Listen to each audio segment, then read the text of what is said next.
Here with us is Victoria Coates, former Trump Deputy National Security Advisor. Victoria, it's great to have you here. I'm just wondering, as you read that, it's really striking to me that they try to lay credit to this, where you have honest folks like Hillary Clinton who say, hey, President Biden deserves a Nobel Peace Prize if he makes Russia and Ukraine happen. Well, Kaylee, great to be with you. I'm not so sure I'd go so far as to call Hillary honest, but you're absolutely correct. This is just disgraceful, and these people should be embarrassed. What President Trump did was shift the Biden administration policy by 180 degrees. He did it by actually advocating for the Israeli hostages right after he was reelected, before he was even inaugurated. He was their strongest advocate outside of Israel. Then he also got tough on Iran. Instead of coddling the Iranians, trying to tap them along, trying to get to a deal with them, he bombed them with the B-2s. It was fantastic. And then finally, he got with our Arab partners and allies who were shunned by the Biden administration. They were totally allergic to their fossil fuels and to the fact that they weren't constitutional democracies, and they wouldn't deal with them. And he said, we're all going to get on the same page. And guess what that wound up achieving? A big win tonight. Yeah, I take your point on the word honesty and Hillary in the same sentence. But she did praise President Trump, I will say, on this deal. She did. And she praised him by name. But I want you to listen to this, Victoria. This is a former hostage. Listen to what he said Hamas told him about President Trump. Ever since he came into the role, they were very scared of him. Yeah, they wanted terrorists. Yeah, they wanted Kamala to be chosen, to be elected. Yeah. They wanted Kamala to be elected. As soon as Donald Trump was elected, they understood that he wants to bring the hostages back home. Seems like Hamas had a pretty clear view of who the real commander-in-chief would be. Absolutely. And they had seen from Kamala Harris and Antony Blinken and Jake Sullivan just a lot of equivalency over the first year and a half of the war, trying to restrain Israel, trying to communicate with Hamas. No, the president said he was going to do absolutely the opposite. And the other thing he did in cracking down on Iran and on the other terrorist proxies is he cut off all the money to Hamas. And the reporting is that one of the reasons Hamas finally agreed to this deal is because the Qataris and Egyptians also threatened to cut them off on the president's instructions, and they couldn't move money around anymore. They just ran out.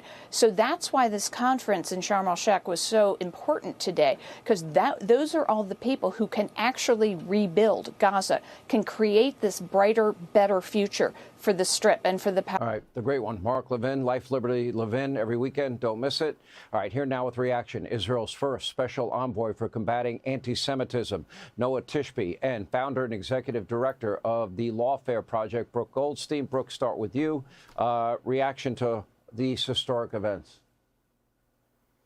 Well, first of all, Sean, I want to thank you for having me on this important and historical day. I want to express my deepest appreciation to President Trump, who pulled off an absolute miracle.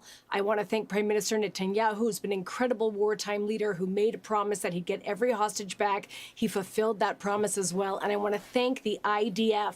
913 soldiers were killed, over 6,000 IDF soldiers wounded in pursuit of the goal to rescue the hostages. And that shows the spirit of the Jewish nation and the unity of the Israeli people, who have had the ethos that they will never leave anyone behind, and the Jewish culture that cherishes life. Every single Jewish person feels as though each hostage is a family member, and that is why the Jewish state made the ultimate sacrifice of its soldiers to save their civilian captives. But I want to be clear, this could not have been done without a strong leadership in the current president, because he is the ultimate deal maker, because he brought both sides to the table and both sides think that they won. Israel achieved its #1 goal of getting the hostages back. We've opened the way to expand the Abraham Accords. Iran has remained isolated. The troops and the civilians now have a much needed break. But we have to understand there's two worldviews here. There's the Islamist worldview, and in the eyes of the Arab nations, they think they also won. The Muslims still control Gaza. They didn't cede 1 inch of their caliphate. And as Mark just said, Hamas is still in power, executing civilians and political opponents. 4 out of the 20 hostage bodies remain. They can be used as leverage. 2,000 ruthless jihadi murderers were released and welcomed as heroes. And Israel has endured and now will continue to endure not just a brutal war, but a global delegitimization and blood libel and lawfare campaign. Noah, let's get your take. Well, today is a historic day, and we are finally smiling. I've been sitting here for 2 years talking to you and talking to everybody that I could possibly talk to, and we've been so stressed out and upset, and today we are smiling. And here's what we need to understand. Today is about the release of the hostages, but it is also about the possibility of releasing the Middle East from radicalism, from Islamists, from jihadism, which is what all these countries that have come together in Sharm el-Sheikh want to do. You know, great leaders in the world, they don't describe reality. They create reality. They use their words to create a new reality. And what we're dealing with here right now is a hostage deal with an extraordinary possibility of a peace deal. And I just want to encourage everybody to keep holding that in our imagination. What we're going towards is a peace deal in the Middle East. And this is what President Trump is creating for everyone. And this is what we want to do. He's basically creating a new reality for us that doesn't exist right now, that I know every single person in Israel and people in the Middle East that are moderates actually want this. We do need to remember that this is phase 1 in a very complicated deal. And the pressure has to be kept on Hamas. The pressure has to be, we cannot let this go with this one extraordinary phase that happened today.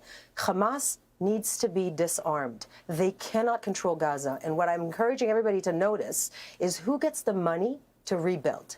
Because if the money for rebuilding Gaza goes to Hamas, I think the region is going to go back. I know that President Trump has been very clear about not wanting this to happen, and we're going to have to keep pushing for that. We cannot give them the money to rebuild. They need to be removed. That would be a huge mistake, and all the progress we made would probably be for naught. I don't think that's going to happen. Noah, Brooke, good to see you both.